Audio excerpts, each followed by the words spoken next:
مولانا رومی رحمۃ اللہ علیہ جن کی مثنوی مشہور ہے، وہ ایک جگہ انہوں نے فرمایا کہ دیکھو کبھی تم نے چھوٹے سے بچے کو دیکھا ہو، چھوٹا بچہ جو ہے جب تک وہ اس میں سمجھ پوری طرح نہیں آتی تو ہر کام میں وہ ماں کو،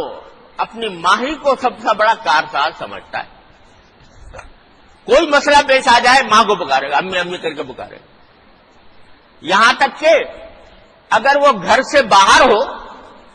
جہاں ماں پاس نہیں ہے اور کوئی دوسرا بچہ اس کو مار دے یا اس کو کوئی تکلیف پہنچا دے، فوراً اس کی زبان پر اپنی امی کا نام آئے گا، پکارے گا، وہی سے پکارے گا، جانتا ہے کہ ماں نہیں سن رہی لیکن پھر بھی کہتا ہے امی کر کے وہ پکارے گا اور فریاد کرے گا ماں سے۔ تو مولانا رومی فرماتے ہیں کہ اب ماں تو ہر جگہ نہیں دیکھتی، ہر جگہ نہیں ہوتی، اس کے باوجود بچہ ماں کو پکارتا ہے، اور تم جس خالق کائنات کے بندے ہو وہ تو ہر جگہ موجود ہے، ہر جگہ سن رہا ہے۔ اس نے کہا انہ کان سمیعا بصیرا، اللہ تعالیٰ ہر چیز سن بھی رہے ہیں، دیکھ بھی رہے ہیں، تو کیا تم ایک بچے کی طرح بھی نہیں کر سکتے؟ اپنے خالق کائنات سے وہ تعلق بھی نہیں پیدا کر سکتے جو ایک بچہ اپنی ماں سے رکھتا ہے، کہ جب تمہیں کوئی حاجت پیش آئے تو تم اللہ تبارک و تعالیٰ سے رجوع کرو، اس سے مانگو۔ تو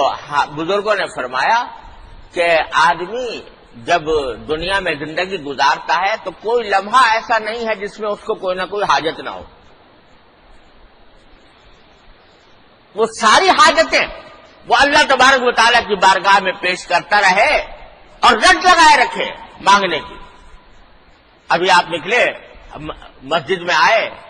اور گرمی لگ رہی ہے تو اللہ میاں سے کہو یا اللہ گرمی لگ رہی ہے، گرمی کی شدت کو دور فرما دیجیے۔ باہر نکلے گھر جانا ہے، کوئی سواری کی تلاش ہے، یا اللہ مجھے سواری دلوا دیجیے، اچھی طرح سواری دلوا دیجیے۔ سواری میں بیٹھ گئے، یا اللہ خیرافیت کے ساتھ گھر تک پہنچا دیجیے۔ گھر میں پہنچے، یا اللہ گھر میں داخل ہوں تو اچھا منظر دیکھوں، کوئی آفیت کا گھر والوں کو آفیت کے ساتھ پاؤں، کوئی پریشانی کی بات نظر نہ آئے، کوئی مشکل پیش نہ آئے، آفیت کے ساتھ۔ جو کام بھی کر رہے ہو اور جس کام کا آگے ارادہ ہے اس کام میں بھی اللہ تبارک و تعالیٰ کو مسلسل پکارتے رہو، مسلسل اللہ تبارک و تعالیٰ سے مانگتے رہو، اس سے تمہارا تعلق اللہ تبارک و تعالیٰ کے ساتھ مضبوط ہوگا اور تم اللہ تعالیٰ تک پہنچنے کا نزدیک ترین راستہ اختیار کر رہے ہو۔